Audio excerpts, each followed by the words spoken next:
Are है, ये 2r है, ठीक है ना? समझ में आया?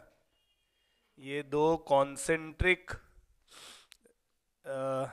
Charge ring with same linear charge density, दोनों का लीनियर चार्ज डेंसिटी सेम है, ठीक है? Same linear charge density, to concentric ring, not sphere. अच्छा स्फेयर ही ले लो ना, हटाओ। तब लैम्डा नहीं होगा, तब sigma. Surface charge density same है, ठीक है? हाँ, to concentric to concentric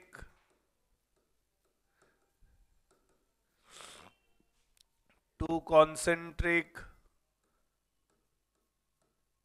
spheres of radii r and 2r having same value of sigma, having same value of sigma, ठीक है?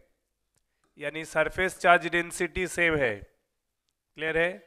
तो सिंपल सा मेरे को बताओ, ये सेल ए, ये आउटर वाला B.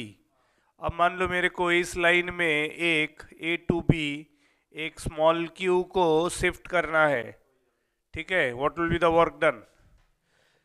What will be the work done in moving a test charge?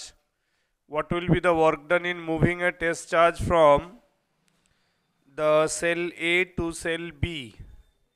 ये दो कॉन्सेंट्रिक, ऑप्शन नहीं, दो कॉन्सेंट्रिक स्फेरिकल सेल्स, ठीक है? हाँ चलो बताओ क्या होगा, बहुत सिंपल है। हाँ, कॉन्सेंट्रिक सिस्टम है ना। पोटेंशियल का मतलब क्या है? कॉन्सेप्ट कौन बताएगा? पोटेंशियल का मतलब क्या है? सिंपल। हाँ, बैंगे छाता। पोटेंशियल क्या होता है? सिर्फ पोटेंशियल का मेरे को समझा दो। Not potential difference. मैं सिंपली पूछा इलेक्ट्रोस्टैटिक पोटेंशियल क्या है। मान लो एक एमसीक्यू तो आ ही सकता है ना, इलेक्ट्रोस्टैटिक पोटेंशियल इज करके थियोरेटिकली 4 ऑप्शन होगा। तो ऑप्शन छोड़ो ना, तुमको तो सही चीज पता होगा तब ना तुम अब चारों theoretical statement very close to each other, मतलब जैसे लगेगा कि थोड़ा सा कहीं आगे पीछे का डिफरेंस है, तो कैसे पिकअप करोगे? कॉन्सेप्ट आना चाहिए। सीधा सा मतलब है, इलेक्ट्रोस्टैटिक पोटेंशियल का मतलब है एक +1 टेस्ट चार्ज को इन्फिनिटी से रिक्वायर्ड पॉइंट तक लाने का वर्क डन।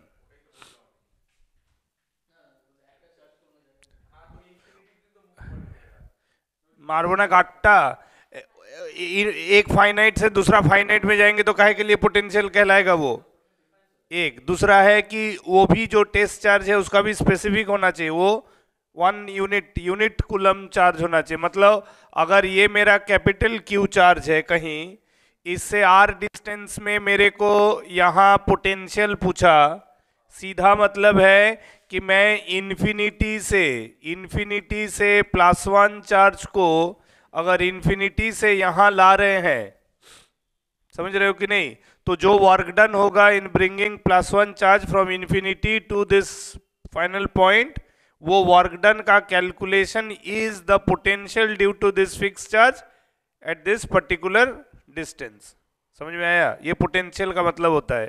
तो इसका वर्क डन अगर पूरा उसको डिराइव करोगे वर्क डन, तो वो पोटेंशियल का वैल्यू होता है के कैपिटल क्यू बाई आर, ये पोटेंशियल का वैल्यू है। समझ में आया कि नहीं आया? तो इसका मतलब ये पोटेंशियल का अगर एक्सप्रेशन ऐसा लिखा जाता है तो इसका मतलब है वर्क डन का वैल्यू इतना आता है। क्लियर है? तो अब तुमको टेस्ट चार्ज को मूव कर रहे हैं फ्रॉम ए टू बी, है ना? तो हम क्या लिखेंगे? फाइनल जहां ले जा रहे हैं वहां का potential minus initial potential into the test charge which is moved, ठीक है? तो अगर हम डेल्टा वी पोटेंशियल डिफरेंस लिखे ठीक है ना। तो वो सॉरी वो V A minus V B लिखेंगे, ए टू बी ले जा रहे हैं ना, तो पोटेंशियल डिफरेंस लिखेंगे ए टू बी, ए से बी की तरफ ले जा रहे टेस्ट चार्ज को। तो अब देखो पोटेंशियल ऑफ ए क्या होगा, पोटेंशियल ऑफ ए का मतलब है, इसका थ्योरेटिकल मतलब समझ लो, work done in bringing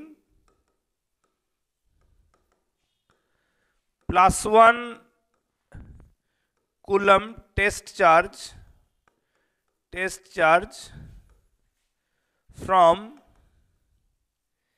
infinity to, A के लिए निकाल रहे हैं ना, तो ए का सरफेस में, कारण किसी भी स्फेरिकल सेल का सरफेस में जो पोटेंशियल होता है इनसाइड उतना ही होता है, तो हम ए का सरफेस तक जो लाएंगे वही मैक्सिमम वर्क डन होगा। तो from infinity to the surface of A, ठीक है, ओ हो गया सेंटर। अब सवाल है कि जब हम सरफेस ऑफ ए तक एक +1 चार्ज को लाएंगे तो ये जो बाहरी क्षेत्र है यानी बी का बाहर वाला जो रीजन है वहां किसका किसका इलेक्ट्रिक फील्ड एक्ट कर रहा है, ए बी दोनों का। ये वाला जो एरिया है outer most region of the outer surface of the cell B, यहां ए और बी दोनों का इलेक्ट्रिक फील्ड है। In between A and B वहां सिर्फ इलेक्ट्रिक फ्लक्स किसका है, ए का, कारण इलेक्ट्रिक फ्लक्स क्या होता है, outward from the spherical enclosure. तो इसका जो फ्लक्स होगा ये इससे बाहर, इसके वजह से जो फ्लक्स होगा इसके बाहर, यानी यहां भी होगा और बाहर भी होगा। तो मतलब क्या है कि हमको दो एनिमी के अगेंस्ट में लड़ाई करके +1 को लाना है, कहां से कहां तक, इन्फिनिटी से बी तक।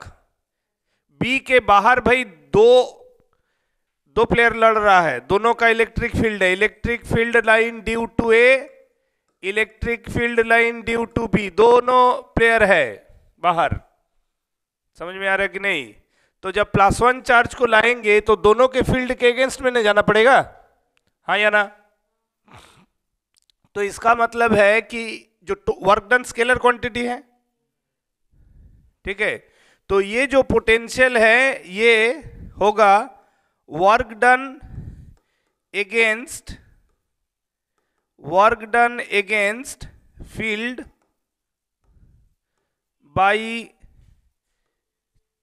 Charge on A plus work done against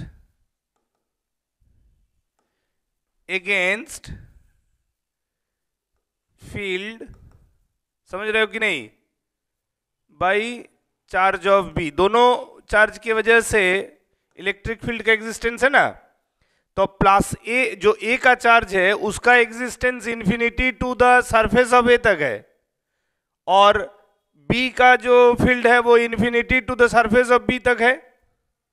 समझ रहे हो कि नहीं। इसका मतलब है कि टोटल वर्क डन को अगर मैं कैलकुलेट करूं तो वो दो स्तर पे कैलकुलेट होगा, ठीक है। एक होगा K into charge of A divided by R, plus दूसरा क्या होगा K into charge on B. समझ में आया। ये हुआ potential due to the cell A, क्योंकि तुमको ए का पोटेंशियल मतलब +1 चार्ज को up to the surface of cell A लाना है। तो देखना होगा कि हमको अगर टोटल वर्क डन है तो यहाँ किसके किसके खिलाफ हमको वर्क करना पड़ेगा।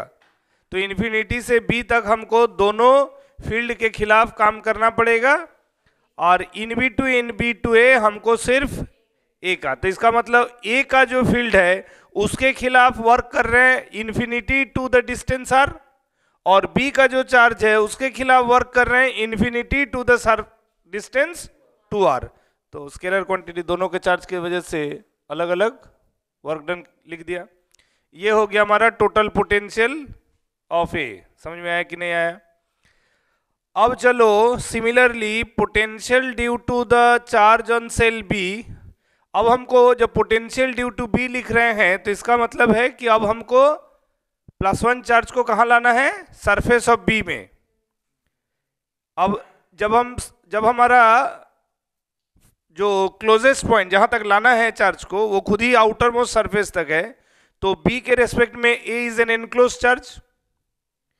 बी के हिसाब से देखा जाए तो ए का चार्ज बी के अंदर समाया हुआ है ना, तो एनक्लोज चार्ज कहेंगे। तो जो एनक्लोज चार्ज का जब हमको पोटेंशियल आउटर मोस्ट सरफेस में निकालना होता है तो उसके अंदर जितना एनक्लोज चार्ज होता है उसका भी capacity of work done outer surface तक ही होगा, क्योंकि हम तो अंदर तक जा ही नहीं रहे ना।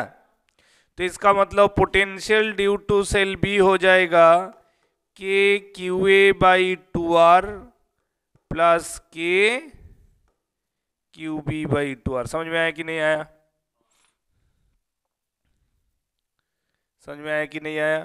क्लियर हुआ? तो after knowing this two potential, तो डेल्टा भी जो पोटेंशियल डिफरेंस है वो क्या हो गया, V A minus V B. अब V A minus V B करेंगे तो ध्यान से देखो, जब दिस माइनस दिस करेंगे तो क्यू बी बाई 2r वाला पार्ट कैंसिल आउट हो जाएगा, तो दिस माइनस दिस होगा, तो यानी कि हो जाएगा के क्यू ए, सिंप्लीफाई करेंगे तो के क्यू ए बाई 2r बचेगा। ध्यान से देख लो, K Q A by R common लोगे 1 माइनस 1/2, दिस माइनस दिस करोगे ना, हाँ या ना? ये दोनों सेम वैल्यू है, कटेगा कि नहीं सब्ट्रैक्ट करेंगे तो दिस माइनस दिस, तो रहेगा कितना, इतना के क्यू ए बाई 2r। ये हो गया पोटेंशियल डिफरेंस। हाँ ठीक है, कॉन्सेप्ट भी तो आना चाहिए ना। अच्छा हाँ, तो V A minus V B थे, हाँ माथा ना ना, ठीक है जे। अब इसको तुमको बोर्ड में करने देगा तो तुम ऐसे करके छोड़ देगा तो आएगा।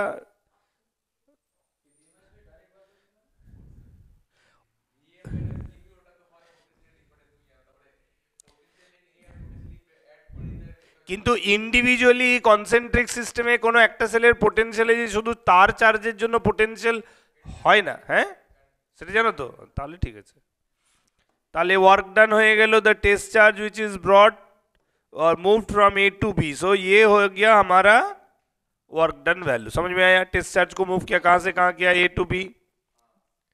ठीक है, गुड। অপশন দিলেও বলবে, তাহলে নালে বলবে না।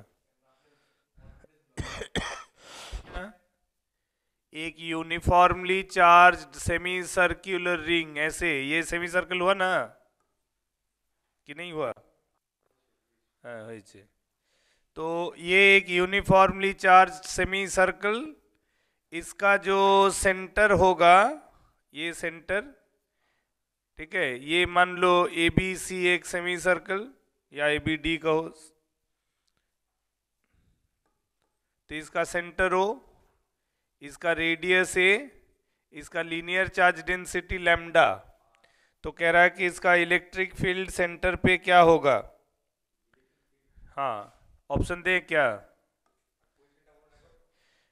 Electric field at the centre of a uniformly charged semi circle of radius A, linear charge density lambda.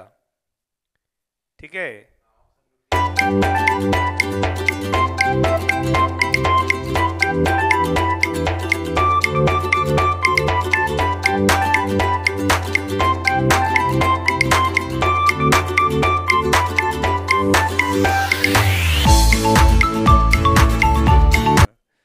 AIIMS 2008 का सवाल है ये, ऑप्शन डी पक्का लॉक कर दें। अप्रोच कैसे है? अप्रोच ऐसे है कि अगर हम यहाँ एक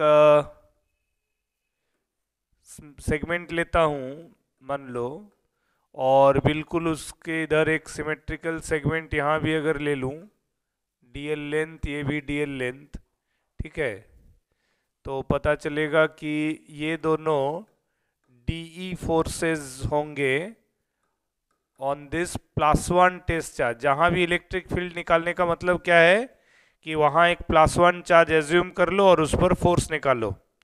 तो जो टोटल चार्ज सेमी सर्कल पे होगा उसके वजह से हर एक जगह का जो लाइन ज्वाइनिंग होगा विद द रिक्वायर्ड पॉइंट, यानी रेडियल लाइन अलग अलग होगा। तो टोटल जो इलेक्ट्रिक फील्ड है हम लोग उसको तभी जोड़ सकते हैं जब सभी वेक्टर्स सेम इन डायरेक्शन होगा। तो यहाँ मैंने अगर एक सेट ऑफ सिमेट्रिकल एलिमेंट ले रहा हूँ जैसे डायग्राम में है, तो उस हिसाब से ध्यान से देखो। तो ये अगर थीटा पे है तो ये भी थीटा, ये खुद डी थीटा एंगल सबटेंड कर रहा तो ये भी डी थीटा, यानी कि for one pair of symmetrical element जो दो इफेक्ट्स होंगे on the +1 they are at a divergence of 2 theta. ये दो एलिमेंट एक दूसरे से 2 थीटा के डाइवर्जेंस पे है और उन दोनों की वजह से नेट इफेक्टिव फोर्स वो भी डाइवर्जेंस पे होगा, रिपल्सिव फोर्स होगा ना। तो अल्टीमेट मैकेनिज्म फिर क्या होगा, यानी कि इन दोनों का जो रिजल्टेंट इफेक्ट होगा that can be obtained by adding the cos components. इधर देखो डी साइन थीटा और इधर डी कॉस थीटा होगा, ठीक है। तो इसका भी इधर डी साइन थीटा होगा और इधर होगा 2d कॉस, यानी टोटल इधर along the axis line 2d cos theta आ जाएगा और ये दोनों d sine theta cancel out होगा। तो एक पेयर के लिए अगर ऐसा होगा तो जितना पेयर ऑफ एलिमेंट्स होगा ऑन आइदर साइड सबके लिए सेम होगा, सिमिलर स्ट्रक्चर। तो यानी कि नेट जो इलेक्ट्रिक फील्ड एट ओ है वो होगा integration of 2de cos theta और d जो है वो हो जाएगा k into D Q. D Q क्या है, lambda into D L divided by A square that into cos theta. ये इंटीग्रेशन पे आ रहा है। dl को लिख सकते हैं रेडियस इंटू एंगल सबटेंडेड, तो वो हो जाएगा 2k lambda by A square into D L can be written A into D theta, उसको मैंने डायरेक्ट यहाँ ले लिया। अब लिमिट, चूंकि एक स्टेप में दो एलिमेंट लिया हूं तो एक तरफ का जो एलिमेंट है B2A उसका टोटल वेरिएशन ऑफ थीटा कितना है 0 to 90, ठीक है। तो यहां से एक कैंसिल हो जाएगा, इंटीग्रेशन ऑफ कॉस थीटा होता है क्या माइनस साइन थीटा, यानी कि ये हो जाएगा 2k नहीं माइनस का होगा, प्लस ना होगा, इंटीग्रेशन कर रहे हैं, इंटीग्रेशन में कॉस का प्लस साइन होता है। तो 2k lambda by A into sine theta 0 to π/2, यानी ये 1, ठीक है। तो ये हो गया हमारा 2 लैम्डा बाई ए इंटू के दैट इज 1/4πε0। तो ये सिंप्लीफाई करके हो जाता है लैम्डा बाई 2πε0 ए। समझ में आया? ये है result of the electric field due to uniformly charge semi circular ring at the centre.